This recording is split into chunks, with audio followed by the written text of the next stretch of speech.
দুনিয়া বোঝাটা হলো সহজ, করাটা কি কঠিন। আখেরাত বোঝা কঠিন, করা কি ভাই সহজ।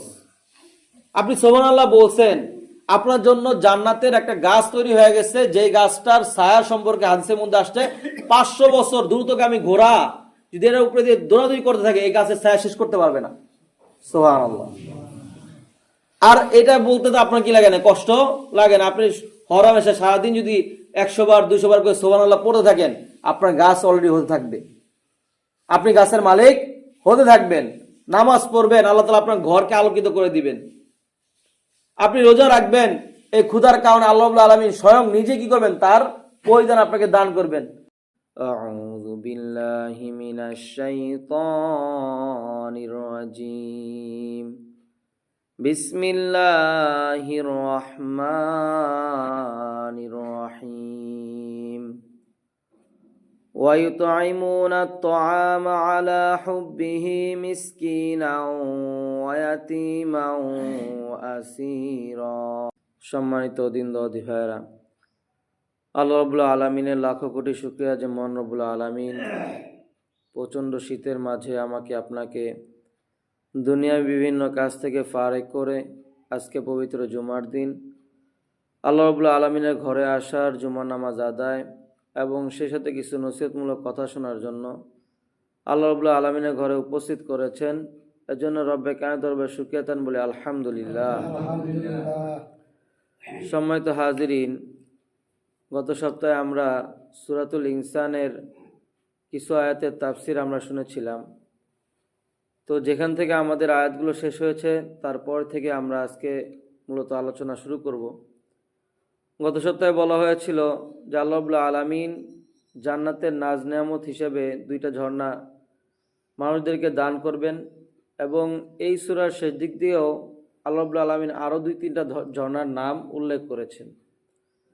তো এখন কেন এই ঝর্ণাগুলো বা কেন এই নাজ নেয়ামতগুলো মানুষদেরকে দেওয়া হবে, সেই জন্যই আল্লাহ রাব্বুল আলামিন এই আজকে যেখান থেকে আলোচনা আমাদের সেখান থেকেই মূলত আল্লাহ তাআলা বলতেছেন, ওয়াইতুআইমুনা আত-তাআমা আলা হুব্বিহি মিসকিনাও ওয়া ইয়াতীমা ওয়া আসীরা।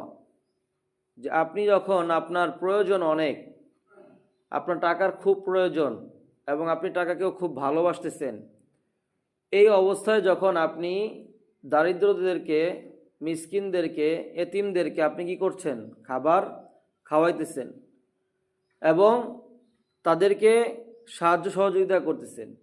এখানে ইউতাইমুন দ্বারা খাবার খাওয়ানো উদ্দেশ্য, আবার সাহায্য করাও কি উদ্দেশ্য। এক কথায় আপনার টাকা পয়সার খুব চাহিদা, এই টাকা পয়সার চাহিদা থাকা সত্ত্বেও আপনি কি করতেছেন, আল্লাহ রাব্বুল আলামিনের রাস্তায় খরচ করতেছেন, পিছপা হচ্ছেন না। এবং এই দান করার পাশাপাশি যখন মানুষ দান করে তখন মানুষের মধ্যে 2টা জিনিস কাজ করে। একটা হলো মানুষদেরকে দেখানো যে আমি এত টাকা দান করতেছি, আমি এই গরিব মানুষদেরকে খাবার খাওয়াচ্ছি। এটা হলো একটা লোক দেখানো। অনেক সময় কি করে, লোক দেখানো কাজ করে। এই কাজটা যাতে না করে সেই কারণে আল্লাহ রাব্বুল আলামিন পরের আয়াতটা বর্ণনা করছেন। দেখেন, আপনারা দেখবেন যে বর্তমানে সোশ্যাল মিডিয়া হওয়ার কারণে, নেট, ইন্টারনেট, ইউটিউব এগুলো হওয়ার কারণে একজন মানুষ যখন দান করে, দান করার পাশাপাশি সে যে দান করতেছে এটার ছবি তুলা নেটের মধ্যে ছেড়ে দিচ্ছে। এখন অনেকের নিয়ত যা কি, যে অবস্থা তার নিয়ত, আল্লাহ রাব্বুল আলামিন তো সকলের অবস্থা সম্পর্কে জানেন। আল্লাহ রাব্বুল আলামিন কি বলছেন যে ইন্নাল্লাহ খবীরুম বিমা তা'মালুন, যে আল্লাহ রাব্বুল আলামিন সব কিছু জানেন, যা কিছু মানুষ করতেছে, আপনার অন্তরের মধ্যে কি আছে এই সম্পর্কে আল্লাহ রাব্বুল আলামিন জানেন। তো এই কারণে মানুষ যখন দান করে, দান করার ক্ষেত্রে তার 2টা জিনিস কাজ করে। একটা হলো লোক দেখানো আর আরেকটা হলো অহংকার। হ্যাঁ, সে গর্ব করে, দম্ভ করে যে আমি এত তো মানুষদেরকে খাবার খাওয়াইছি, আমি এত তো টাকা প্রত্যেক মাসে আমি কি করি, মানুষদেরকে দেই, দান করি। এই যে একটা অহংকার এবং লোক দেখানো, এই 2টা জিনিস যাতে কাজ না করে বা এই 2টা জিনিস মানুষ যখন দান করবে তার অন্তরের মধ্যে যখন না আনে, সেই বিষয়ে আল্লাহ রাব্বুল আলামিন পরে আয়াতটা বলছেন যে যে ব্যক্তি খাওয়াচ্ছে যে এই জান্নাতের মালিকগুলো হবে, সে কেন মালিক হবে? যে সে গরিব অসহায়দেরকে দান করতেছে বা খাবার খাওয়াই দিচ্ছে তার প্রয়োজন থাকা অবস্থায়, এবং সে মালকে ভালোবাসে। এরপর আল্লাহ তাআলা বলছেন, ইন্নামা নুতআইমুকুম লিওয়াজহিল্লাহি লা নুরিদু মিনকুম জাযাআন ওয়ালা শুকুরা। সে এই কথা বলে দান করে, তার যে দানটা বা তার যে খাবার খাওয়ানোটা, সে এই কথা বলে মানুষদেরকে খাবার খাওয়ায় যে ইন্নামা নুতআইমুকুম, নিশ্চয়ই আমরা তোমাদেরকে খাবার খাওয়াচ্ছি লিওয়াজহিল্লাহ, একমাত্র আল্লাহ রাব্বুল আলামিনকে রাজি এবং খুশি করার জন্য, সন্তুষ্ট করার জন্য। লা নুরিদু মিনকুম, আমাদের কোনো ইচ্ছা নাই তোমাদের থেকে। লা নুরিদু মিনকুম অর্থ কি? যে আমাদের কোনো ইচ্ছা নাই যে তোমাদেরকে আমরা যে খাবার খাওয়াইতেছি এই খাবারের বিনিময়ে আমাদের কোনো কি নাই, ইচ্ছা নাই। জাযাআন ওয়ালা শুকুরা, যে কোনো প্রতিদান, জাযা মানে হলো প্রতিদান, যে আমরা খাবার খাওয়াইলাম, এখন খাবার খাওয়ানোর পর তোমাদের কাছ থেকে একটা প্রতিদান নিলাম, দেখা গেছে তোমরা আমাদের এই প্যান্ডেলটা একটু গুছাইয়া দিলা, আমাদের অমুক অমুক কাজটা একটু করে দিলা, আমাদের ক্ষেত খামার একটু কাজ আছে সেই কাজটা একটু হাত দিয়া একটু আগায় দিলা, একটু খাবার যখন খাওয়াইছি তো তোমাদের কাছে টাকা পয়সা চাই না, কিন্তু তোমরা একটু এই হালকা পাতলা একটু কাজটা একটু করে দাও। এরকম কোনো প্রকার তোমাদের কাছ থেকে কি নাই, চাই না, আমরা প্রতিদান চাই না। ওয়ালা শুকুর, এবং শুকরিয়াও চাই না। খাবার খাওয়ানোর পর যারা খাবার খায় তখন মালিক পক্ষকে যায় কি করে, যে ভাই আপনি খাবারটা খাওয়াইছেন, খুব ভালো হয়েছে, আপনার শুকরিয়া, আল্লাহ তাআলা শুকরিয়া, এরকম অনেক রকম কি করে অভিনন্দন জানায়। এই শুকরিয়াটাও আমাদের কি দেওয়া লাগবে না, দেওয়া লাগবে না। তাহলে এই যে খাবার খাওয়ানো, দান করা, বা আপনি সাহায্য করছেন এতিমদেরকে, কি হিসাবে? একমাত্র আল্লাহ রাব্বুল আলামিনকে রাজি খুশি করার জন্য। এখন ওই এতিমদের কাছ থেকে, ওই অসহায়ের কাছ থেকে আপনি কোনো কি চান নাই, প্রতিদানও চান নাই, দামও চান নাই, প্লাস আপনি কি চান নাই, শুকরিয়াও চান নাই, যে আমার শুকরিয়া আদায় করতে আমার একটা সালাম দিয়ে চলতে হবে, এই সালামটাও দরকার নাই। এই কথা বলে যে ব্যক্তি খাবার খাওয়ায়, দান করে, তাদের ক্ষেত্রে হলো ওই জান্নাতের মালিক, তারা জান্নাতের ঝর্ণার মালিক হবে তারা। সুবহানাল্লাহ। তো পেয়ার হাজিন, এরপরে আরো একটা জিনিস তারা বলে, যারা এই খাবারটা খাওয়াচ্ছে, এটা হলো 1 নম্বর গুণ। 2 নম্বর তাদের গুণ হলো আরেকটা, হলো সেটা কি? তারা বলে ইন্না নাখাফু মির রাব্বিনা ইয়াওমান, নিশ্চয় আমরা ভয় করি। খফা ইয়াখুফ অর্থ কি? ভয় করা। নিশ্চয় আমরা ভয় করি মির রব্বিনা, আমাদের প্রতিপালকের কাছ থেকে, আমাদের রবের কাছ থেকে, আমাদের খোদার কাছ থেকে আমরা কি করি, একটা ভয় করি। কি ভয়? ইয়াওমান, এমন একটা দিনের, আবুসান কমতরিরা, যার ভয়াবহতা খুব ব্যাপক, যার ভয়াবহতা খুব ব্যাপক। এত ভয়ঙ্কর একটা দিন আল্লাহ রাব্বুল আলামিন সামনে রাখছেন, ওই দিনটাকে আমরা ভয় করি। এবং যার ভীতি এত বেশি। তো এই 2টা কাজ, এই জান্নাতি যারা আছেন তাদের 2টা কাজ, তারা 1 নম্বর তো খাবার খাওয়াইছেন মানুষদেরকে। এই খাবারের সাথে তাদের আমল কি ছিল ভাই? যে একমাত্র আল্লাহ তাআলাকে রাজি খুশি করার উদ্দেশ্য। এবং ওই রাজি খুশিটা যে আল্লাহ তাআলাকে করতেছেন, কি হিসাবে করতেছেন? হিসাবটা হলো যে যাদেরকে খাবার খাওয়াইছে তাদের কাছে কোনো প্রতিদানও চাচ্ছেন না, প্লাস তাদের কাছে কোনো শুকরিয়াও চাচ্ছেন না। 2 নম্বর তাদের গুণটা হলো এরকম, যে তারা কিয়ামত দিবসকে ভয় করে। কিয়ামতের দিন, এটা যে কঠিন একটা দিন, এই দিনটাকেও তারা কি করছেন? ভয় করছেন। আল্লাহ রাব্বুল আলামিন এই 2টা কথা বলার পর আল্লাহ তাআলা বলতেছেন যে যখন এই বান্দার অবস্থা এরকম, যে সে গরিব অসহায়দেরকে সাহায্য করতেছে, যেখানে ইসলামের টাকার প্রয়োজন, যেখানে ইসলামের আর্থিক সহযোগিতার প্রয়োজন, সেখানে সে কি করতেছে? সহযোগিতা করতেছে। এবং সে এটা এরকম ভাবে করতেছে একমাত্র আল্লাহ তাআলাকে রাজি খুশি করার জন্য, এবং এর পাশাপাশি সে কোনো প্রতিদান চায় না, এবং সে কোনো ধন্যবাদও চায় না। এবং এর পাশাপাশি এই বান্দা কিয়ামতের দিনটাকে সে ভয় করতেছে। আল্লাহ রাব্বুল আলামিন তখন বলতেছেন, তারপরে বলতেছেন ফাকাহুমুল্লাহু শাররা যালিকাল ইয়াউম, যে আল্লাহ রাব্বুল আলামিন বলতেছেন যে এই যে তার যে আমল, এই যে কয়েকটা আমল সে করছে, কিয়ামত দিবসকে ভয় পাওয়া যে সমস্ত আমল সে করছে, এই আমলের কারণে আল্লাহ রাব্বুল আলামিন কি করবেন, যে আল্লাহ রাব্বুল আলামিন তাদেরকে রক্ষা করবেন। তাদেরকে কি করবেন ভাই? রক্ষা করবেন। যালিকাল ইয়াউম, যেই দিনের কথাটা একটু আগে বলা হলো, অর্থাৎ কিয়ামত দিবসের যে কথাটা বলা হলো, এই কিয়ামত দিবসের ভয়াবহতা থেকে আল্লাহ রাব্বুল আলামিন তাদেরকে রক্ষা করবেন।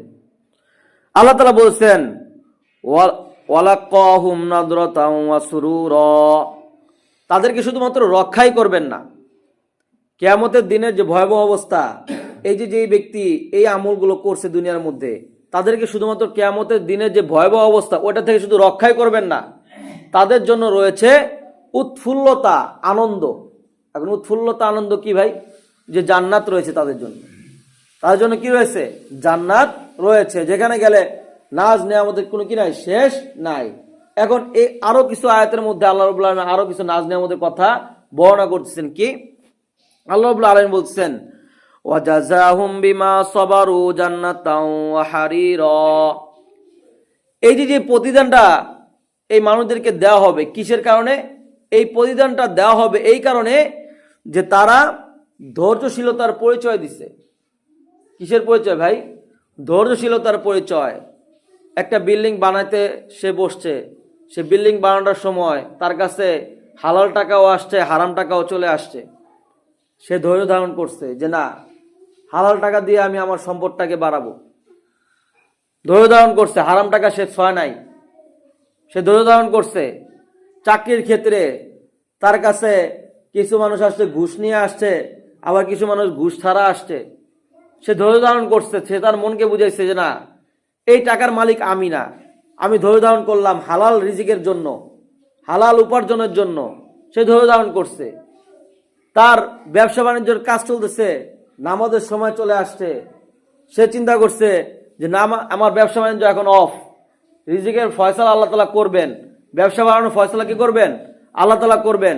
সময় হয়ে গেছে, মুয়াজ্জিন সাহেব আজান দিচ্ছে, ধৈর্য সহকারে সে কি করছে? নামাজে চলে গেছে। ব্যবসার যতটুকু ক্ষতি হবে কি হবে না ওটার দিকে সে আর তাকায় নাই, সে ধৈর্য ধারণ করছে।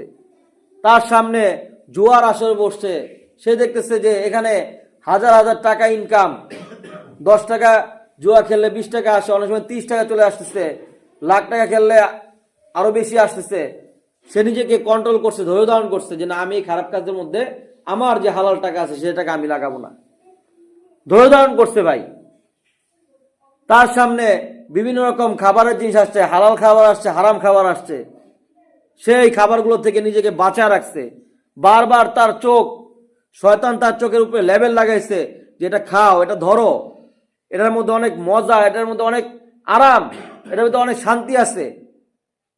কিন্তু সে বারবার নিজেরে কন্ট্রোল করছে যে না, আমার আল্লাহ তাআলা উপরে থেকে দেখতেছেন, কিয়ামতের দিন আমাকে জবাবদিহি করতে হবে, কিয়ামতটা সামনে আছে। আমি একটা মানুষ, আমাকে আল্লাহ রাব্বুল আলামিন এত কাল পরে এই দুনিয়ার মধ্যে আমাকে রাখছেন। আমার যারা সামনে ছিল, আমার বাবা দাদা, তারা গত হয়ে গেছেন, তাদের নাম অনেকে মনে আছে, অনেকের মনেও নাই। এক সময় এই এলাকায় রাজত্ব করে তারা খাইছে, এই এলাকা চড়ায় তারা খাইছে, এই সম্পদগুলো তারা করে গেছেন, অনেকে তাদের নামও জানে না। আল্লাহ তাআলা তো এই সূরার শুরুতেই বলছেন যে একটা সময় কাল পর্যন্ত মানুষ উল্লেখযোগ্য ছিল না, মানুষদেরকে উল্লেখ করা হয়েছে। আজকে বর্তমানে আপনি আছেন, আপনি যখন মারা যাবেন আপনার নাম 2-1 বছর পর অনেকে জানবেন না, অনেকে নিবেও না আপনার নাম। হয়তো পারে আপনার সন্তানদেরকে আপনি নেককার বানাইছেন, তারা হয়তো বছরে 1-2 বার আপনাকে একটু স্মরণ করবে যে আমার বাবা, আমার দাদা, তারা এরকম এরকম অবস্থায় মারা গেছিল, তাদেরকে আমরা একটু স্মরণ করি। এতটুকুই ভাই জীবন। আপনি যে ভালো কাজটা যে করছেন, যে এই সামান্য জীবনটা পাওয়ার পর আপনি নিজেকে ধৈর্যশীল বানাইছেন, যে আমার সামনে গুনাহের জিনিস আসছে কিন্তু আমি ধৈর্যশীল অবস্থায় আসছিলাম। আল্লাহ আপনার জন্য আমি এই ফজরের সময়, এই শীতের সময়, এই ঠান্ডা পানি দিয়ে আমি ওযু করছি। আল্লাহ বলছেন যে আরামের বিছানা ছেড়ে আমার এই বান্দা উঠে আসছে। আরামের বিছানা ছেড়ে তাকে মুয়াজ্জিন সাহেব লাঠি নিয়ে যায় নাই, কোনো পুলিশ, কোনো সরকার তার কাছে যায় নাই যে উঠো নামাজ পড়ো। আল্লাহ রাব্বুল আলামিন এই বিষয়টা এমনি রাখছেন, যায় নাই, তাকে শুধু ডাক দিচ্ছেন যে বান্দা আসো, হাইয়া আলাস সালাহ, আসো। সে আরামের বিছানাটাকে ফেলে দিয়ে এই নামাজের জন্য সে চলে আসছে। কতটুকু ধৈর্য সে ধারণ করছে, ভাই সম্ভব না। মানুষের আরাম আয়েশে যখন থাকে সারাদিন কাজ করার পর সম্ভব হয় না যে আল্লাহ তাআলার দরবারে এসে একটা হাজিরা দিবে, একটু নামাজ পড়বে, সম্ভব হয় না। কিন্তু এই বান্দা নিজেকে বুঝাইছেন যে আমার কাজ পরে, আমার আল্লাহ আগে, আমার দিন আগে, সেটা নিজেকে বুঝাইছেন। বুঝানোর পর সে আরামের বিছানা ছাইরা দিয়া সে নামাজের জন্য চলে আসছেন। সে তার কাজের মধ্যে অনেকটা ফায়সা কথা সে বলতে পারতো, গালিগালাজ করতে পারতো, সে তার মুখটাকে গালিগালাজের মধ্যে রাখেন নাই, তার মুখটাকে সে জিকিরের মধ্যে রাখছেন, ধৈর্য ধারণ করছেন যে মানুষ গালি দেখ, খারাপ কথা বলুক, কিন্তু আমি ধৈর্য ধারণ করে থাকি। আল্লাহ রাব্বুল আলামিন বলছেন ওয়াজাযাহুম, তাদের প্রতিদান হলো বিমা সাবারু, যে এই কারণে যে তারা ধৈর্য ধারণ করছেন, জান্নাতাও ওয়া হারিরা, তাদের জন্য হবে আল্লাহ রাব্বুল আলামিনের পক্ষ থেকে জান্নাত। আর হারিরা হলো রেশমি পোশাক। হারিরা অর্থ কি ভাই? রেশমি পোশাক। সব থেকে দামি পোশাকটাইকে বলা হয় হলো রেশমি পোশাক। বলা হয়েছে প্রত্যেকটা জান্নাতি ব্যক্তিকে 100 জোড়া করে কাপড় পরিধান করাবে। আজকে শীতের কারণে হয়তো আপনি 2 সেট 3 সেট জামা পরে আসছেন, কিন্তু জান্নাতে যাওয়ানোর পর আপনাকে আল্লাহ রাব্বুল আলামিন পরাবেনই হলো 100 জোড়া রেশমি কাপড়। কত দামি কাপড় আল্লাহ রাব্বুল আলামিন আপনাকে পরাবেন, 100 জোড়া কাপড় পরাবেন। এখন বলতে পারেন যে হুজুর এই শীতের সময় না আমরা এই পোশাক পরলাম কয়েক সেট বেশি, তো জান্নাতে যাওয়ানোর পর 100 জোড়া পরাবে, তখন কি গরম লাগবে না? সেই প্রশ্নের উত্তর আল্লাহ রাব্বুল আলামিন বলতেছেন মুত্তাকিইনা ফিহা আলাল আরাইক লা ইয়ারাউনা ফিহা শামসাও ওয়ালা জামহারিরা, সেখানে তারা সমাসীন হবে সুসজ্জিত আসনে। আল্লাহ রাব্বুল আলামিন আপনার জন্য একটা সিংহাসনের ব্যবস্থা করবে। দুনিয়ার মধ্যে যত মানুষ দেখবেন চায় একটা চেয়ার, চায় একটা চেয়ার। মানুষের একটা কি থাকে, একটা সম্মানের জন্য কি থাকে, একটা চেয়ার থাকে, একটা চেয়ার চায়। একটা পরিবারের যে বড় সদস্য থাকে সেও কয় যে আমার পরিবার কি থাকুক, একটা চেয়ার থাকুক, যেখানে আমি বসে একটু মানুষদেরকে একটু লিড টিট দিব, আমার পরিবারের পরিজনদের। যে এলাকার নেতা থাকে সেও কি এই নেতা অর্জন করার জন্য সেও কি চায়, একটা চেয়ার চায়। যে মন্ত্রী থাকে, মিনিস্টার থাকে, যে পুলিশ থাকে, ওসি থাকে, সব অফিসার, ব্যবসায়িক মানুষ সবাই কি চায়, একটা চেয়ার চায়। এই চেয়ারের অনেক দাম। এই চেয়ারটা কি করতে হয়, দুনিয়ার মধ্যে অর্জন করে নিতে হয়। আল্লাহ রাব্বুল আলামিন বলছেন যে আগেই তাকে ওই জান্নাতে পানি পান করানোর সময় তাকে কি দেওয়া হবে, একটা সুসজ্জিত আসন দেওয়া হবে। এখন অন্যান্য আয়াতের ব্যাখ্যার মধ্যে যা দেখি যে এই চেয়ারটা কিরকম হবে, দেখা যাচ্ছে যে এই চেয়ারটা সম্পূর্ণ জাবরজাত ইয়াকুত মারমার পাথরের তৈরি। এত সুন্দর সুন্দর পাথর যেগুলোর দাম আপনি এই আসমান জমিন যদি 7বার 8বারও বিক্রি করেন তাও কি হবে না, সেগুলোর দাম পরিপূর্ণ হবে না। এত দামি একটা চেয়ারের মধ্যে আপনাকে বসাবে। আপনি কন্ট্রোল করছেন নিজেকে, আপনি ধৈর্য ধারণ করছেন, আপনি নিজেকে গুনাহ থেকে বাঁচায় নিয়ে আসছেন, আল্লাহ রাব্বুল আলামিন আপনাকে সেখানে বসাবেন। বসানোর পর আল্লাহ তাআলা বলছেন লা ইয়ারাউনা ফিহা শামসাও ওয়ালা জামহারিরা, সেখানে অতিশয় গরমও লাগবে না, আবার কি লাগবে না, ঠান্ডাও লাগবে না। এতগুলা কাপড় পরতেছেন, 100 জোড়া কাপড় আপনাকে পরায়া সাজসজ্জা অবস্থায় আপনাকে চেয়ারের মধ্যে যে বসাবে, এই বসানোর পর আপনার কি লাগবে না, সেখানে গরমও লাগবে না বেশি, ঠান্ডাও লাগবে না। অর্থাৎ বসন্তকাল যেরকম আমরা দেখি, এখন শীতকাল, অনেক শীত, হ্যাঁ, শীতটা যখন একটু চলে যায়, হালকা একটু রোদ বের হয়, এই যে শরীরে যে জামা কাপড়গুলো আছে, জ্যাকেটগুলো আছে, তখন এটা বোঝা মনে হয়। বর্ষাকালে যখন প্রচুর পরিমাণে বৃষ্টি হয় তখন ছাতাটা আমাদের প্রয়োজন হয়, যখন বৃষ্টি চলে যায় ছাতাটা তখন কি মনে হয়, বোঝা মনে হয়। এরকম শীতকালে এই যে জাম্পার টাম্পার পরছি আমরা, এটারে এখন খুব ভালো লাগছে, কিন্তু যখন রোদ উঠবে একটু গরম লাগবে তখন এটাকে কষ্ট মনে হবে। কিন্তু বসন্তকালটা এরকম যে বেশি গরমও না আবার বেশি কিনা ঠান্ডাও না, একটা আরামদায়ক একটা অবস্থা, চারদিকে ফুল ফুটতে থাকে, এরকম একটা মৌসুম। তো ওই সময় কি লাগে, অনেক মানুষের ভালো লাগে। এবং মানুষ দেখবেন যে এই বসন্তকালটাকে ঘোরার জন্য কি রাখে, অবস্থা করে যে বিভিন্ন জায়গায় তারা ঘুরতে যায়। কেন যায়, যে ওই সময় বেশি গরমও না আবার কিনা বেশি ঠান্ডাও না, একটা সহনীয় অবস্থা। তো এটা হলো একটা আরামের অবস্থা। আল্লাহ রাব্বুল আলামিন বর্ণনা করছেন যে আপনাকে সিংহাসনে বসানোর পর আল্লাহ তাআলা আরামদায়ক একটা ব্যবস্থা করে দিবেন। এরপরে এই সূরার মধ্যে আল্লাহ রাব্বুল আলামিন একের পর এক জান্নাতের নিয়ামতের কথা বর্ণনা করছেন। জান্নাতে আরো কি কি নিয়ামত থাকবে সেগুলো আল্লাহ তাআলা বর্ণনা করছেন। ওয়াদানিয়াতান আলাইহিম যিলালুহা ওয়া যুল্লিলাত কুতুফুহা তাযলিলা, জান্নাতের গাছের কথা আল্লাহ তাআলা কি করছেন, বর্ণনা করছেন। যেই গাছের গোড়াটা থাকবে উপরের দিকে আর যে মাথাটা আছে সেটা থাকবে নিচের দিকে, সম্পূর্ণ ফল এগুলো আপনার হাতের নাগালে থাকবে। এখন দুনিয়ার মধ্যে আছেন, দেখা গেছে আপনার বাবা একটা গাছ লাগা গেছে, একটা কাঁঠাল গাছ, সেটা অনেক বড় হয়েছে, এখন কাঁঠালও ধরছে সেই আগার মধ্যে। এখন একটা কাঁঠাল খাবেন, চিন্তা করছেন যে একটা কাঁঠাল খাবেন, সেই কাঁঠাল খাইতে খাইতে গেলেও দেখা গেছে যে ওখানে উঠানোর জন্য লোক ঠিক করতে তাও 200 টাকা। তো এরকম কষ্ট মষ্ট কইরা তারপরে পাড়ানোর পর তারপরে যা কি করেন, একটা কাঁঠাল খাওয়ার তৌফিকে জুটে নিজস্ব গাছ থেকে। আর কিনা বলতে পারেন কিনে তো খেতে পারি, কিনা খাওয়া এক জিনিস, আর নিজের একটা গাছ বাবা লাগা গেছে, দাদা লাগা গেছে, বা একটা বাগান করে থেকে গেছে, সেখান থেকে একটা খাওয়া, এটা আলাদা একটা তৃপ্তি। যাদের আছে তারা ওই তৃপ্তি অন্যদের কাছে ব্যক্ত করতে পারবে না, আর যার নাই সে তো নাই। তা আমরা যখন দেখা গেছে ছোটবেলায় যখন আমাদের নানা বাড়ি যেতাম, দাদা বাড়ি যেতাম, এই দাদা বাড়ির একটা ফল দেখা গেছে একটা দিত, ওটা খুব মজা লাগতো। কেন মজা লাগতো? যে এত কষ্টের পরে সেই জিনিসটা আমরা যা পাইছি। আল্লাহ রাব্বুল আলামিন বলছেন জান্নাতে যে গাছগুলো, যে গাছের মালিক আপনারা হবেন, এই গাছগুলোর অবস্থা কি, যে এই গাছগুলোর ফলগুলো আপনার হাতের নাগালে থাকবে। আপনার যখন মনে চায়, যেভাবে মনে চায়, আপনি এই ফলগুলো আপনার কাছে পাবেন। এখন বলতে পারেন যে জান্নাতের গাছের মালিক কিভাবে হবো? দেখেন, বক্তারা যারা আপনারা ওয়াজ মাহফিলে যান, সমস্ত বক্তারা একই কথা বলে যে আপনি একবার সুবহানাল্লাহ খালি বলেন। কি বলবেন? বলেন সুবহানাল্লাহ। অলরেডি আপনি একটা জান্নাতের গাছের মালিক হয়ে গেছে। এখন এই বিষয়টা কিরকম ভাই? দুনিয়া বোঝাটা হলো সহজ, করাটা কি কঠিন। আখেরাত বোঝা কঠিন, করা কি ভাই সহজ।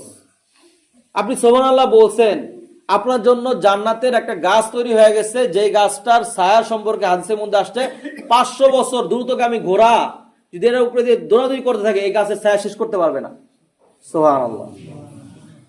আর এটা বলতে তো আপনার কি লাগে না, কষ্ট লাগে না? আপনি হরহামেশা সারাদিন যদি 100 বার 200 বার করে সুবহানাল্লাহ পড়তে থাকেন, আপনার গাছ অলরেডি হতে থাকবে, আপনি গাছের মালিক হতে থাকবেন।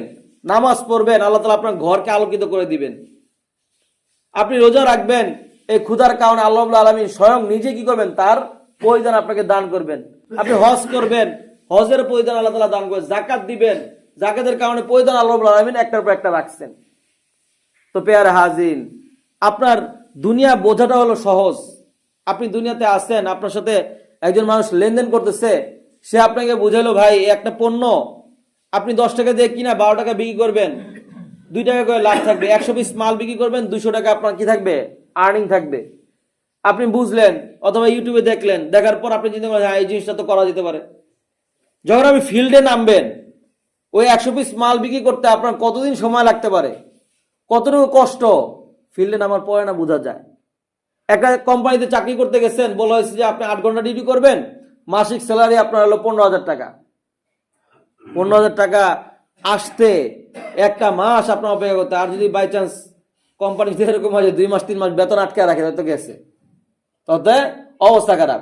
আপনি দুনিয়াটা বুঝছেন যে আমার এখানে কাজ করলে আমার এত টাকা আসবে, হ্যাঁ দুনিয়া বুঝছেন, কিন্তু যখন করতে গেছেন তখন দেখেন যে এটা কষ্ট, এটা কঠিন বিষয়। সব ক্ষেত্রেই ক্ষেত খামার করতেছেন, দেখেছেন যে এখন পেঁয়াজের দাম খুব বাড়তি, যখন লাগাইছেন একটা সিজন এরকম চলে আসে, হঠাৎ করে দাম কমে গেছে, তখন কি কষ্ট লাগা শুরু হয়ে যায়। তাহলে দুনিয়া বোঝা সহজ ভাই, করা কঠিন। আর আখেরাতটা হলো বোঝা কঠিন, কিন্তু করাটা অনেক সহজ। আল্লাহ রাব্বুল আলামিন 24 ঘন্টার মধ্যে থেকে আপনার কাছে চাইছে মাত্র 1.5 ঘন্টা বা 1 ঘন্টা। এই 1 ঘন্টা দিতেই আপনার কি লাগতেছে, অনেক কষ্ট হয়। আপনি বুঝতেছেন না যে নামাজ পড়লে আসলে কি হবে, আপনার বুঝে আসতেছে না। রোজা রাখলে আসলে কি হবে, আপনার বুঝে আসতেছে না। তো পেয়ারে হাজির, আমরা যারা এখানে আসি, আমরা চেষ্টা ফিকির করব যে এই যে জান্নাতের যে নিয়ামতগুলো আছে, এটা আল্লাহ তাআলা কত দিন পরে দিবেন হিসাব নাই, কিন্তু আপনি পাবেন। সেই আশাটাকে সামনে রাখা এই দুনিয়াতে আপনার জান্নাতের কাজ করে যেতে হবে।